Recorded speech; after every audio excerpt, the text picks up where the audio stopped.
More sad with the Golden State Warriors. Are you gonna cry? Alright. Do you have any self-respect at all? Any self-respect at all? You choose to leave a team that has the best big man in the league and arguably the second best player in the NBA to go to a team that just swept the NBA Finals? You are a Why even bother playing next season? I'm a warrior. July 2nd, 2018, the day when DeMarcus Cousins erected a giant middle finger towards the entire NBA world. On this day, NBA fans across the world began proclaiming that the NBA has been ruined again. Why waste your time watching the NBA when the outcome of the season has already been decided? There's a saying that goes, it's about the journey, not the destination. While the destination or the outcome of the upcoming NBA season may be the same or just as predictable as it has been the past 2 seasons, the journey in which we get there, it'll be anything but predictable.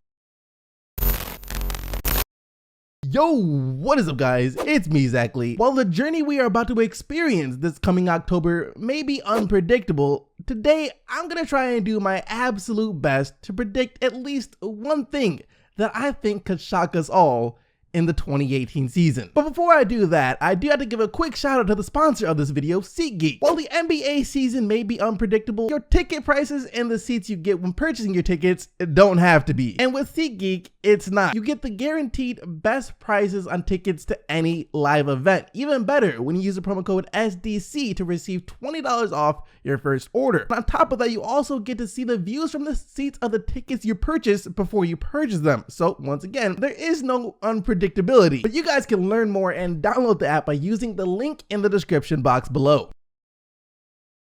I think we have a great group of guys that want to be successful, want to win, want to do the right things. I think the biggest thing for us is just being more and more consistent, throughout the season, and figuring out, what works and what doesn't. And I think that's the biggest thing for us.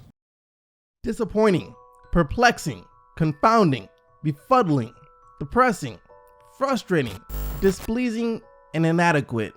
Those are just a few of the words in which you could describe the abysmal season that the OKC Thunder put together. Riddle me this: how does a team that was chalked up to be the team that could finally dethrone the evil that is Kevin Durant and the Golden State Warriors in the Western Conference, instead wind up only winning one more game that they had won in the previous year, despite adding talent such as Carmelo Anthony and Paul George? And then not only that, but they would go on to lose in the first round of the playoffs to a team led by a rookie, and to be quite frank, a team in which no one thought would amount to anything at all prior to the start of the season. Now, to their credit, it wasn't all bad. See, what really made the Oklahoma City Thunder such a frustrating team to watch this past season was the fact that we knew they were better than they were letting on. They had shown at times throughout the regular season that they had what it took to play the game of basketball at the most elite of levels. They had nights in which they appeared to be a team that deserved the title of rivals to the Golden State Warriors, but only to turn around the very next game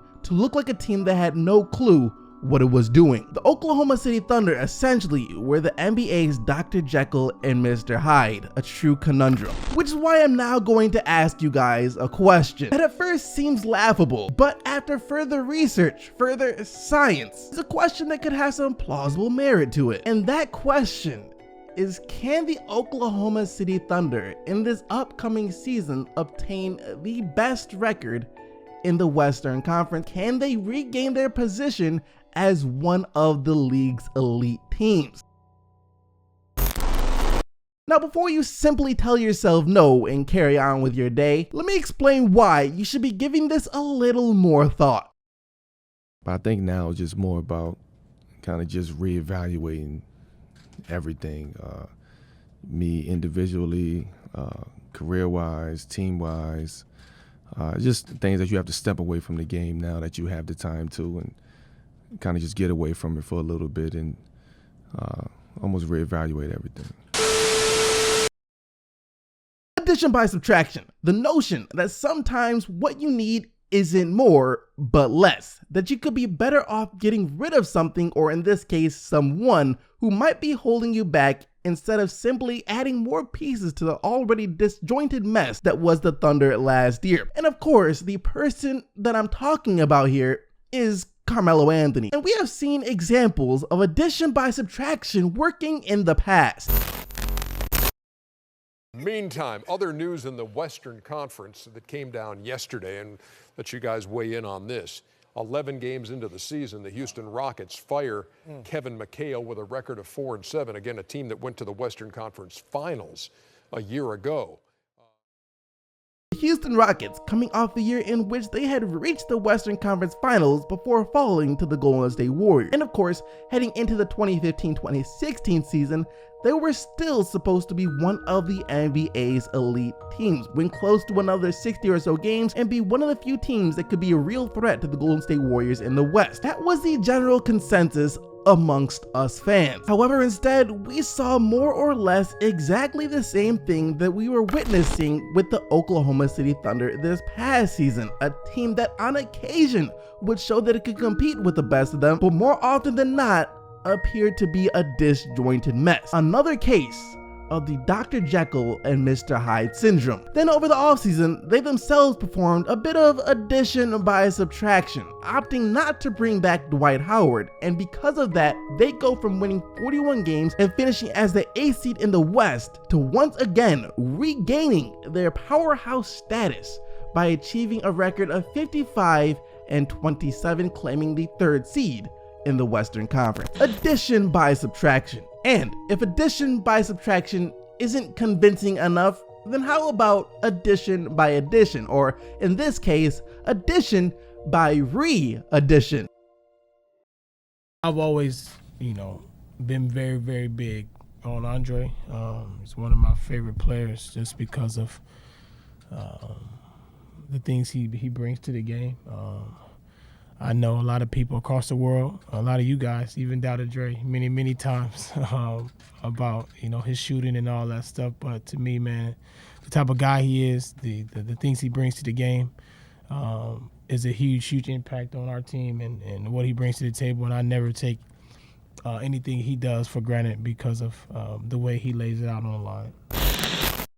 See, any diehard Oklahoma City Thunder fan will tell you that there was an even bigger reason why the OKC Thunder season was ruined than just because of Carmelo Anthony, and that all hope was truly lost on July 27th when Andre Roberson ruptured his patellar tendon in a game against the Detroit Pistons. And this is when other fans will start to laugh and call Thunder fans delusional, because how can a guy who could only manage to average 5 points as a starting shooting guard possibly be the guy that was supposed to save their team? Now, let me ask you guys this. If a team had the 4th best offensively rated player in the league, and then that player was lost for a season due to injury, and after that player went down, the team started to fall apart and underperform, would you acknowledge that it was because of the absence of the 4th best offensively rated player in the league that team was never able to reach its full potential? Most likely. Then why is it that we scoff at Thunder fans,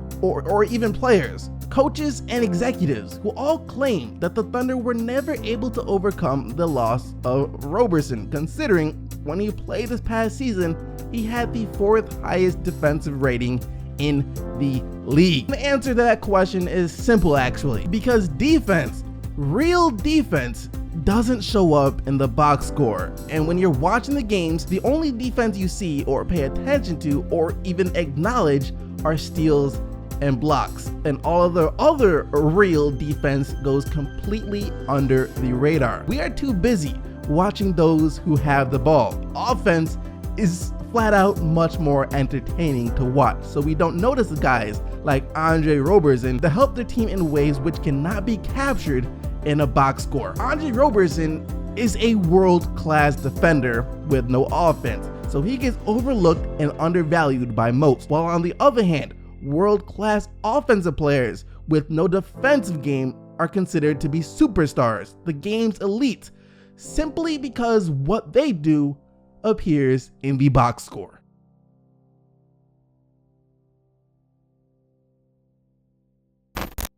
That is gonna do it for today's video. Hope you guys enjoyed, and if you did, make sure that you sub to the channel and turn on post notifications so you don't miss out on more NBA videos. Thank you guys once again for watching. I'll see all of you right back here next time, but until then, I am out of here.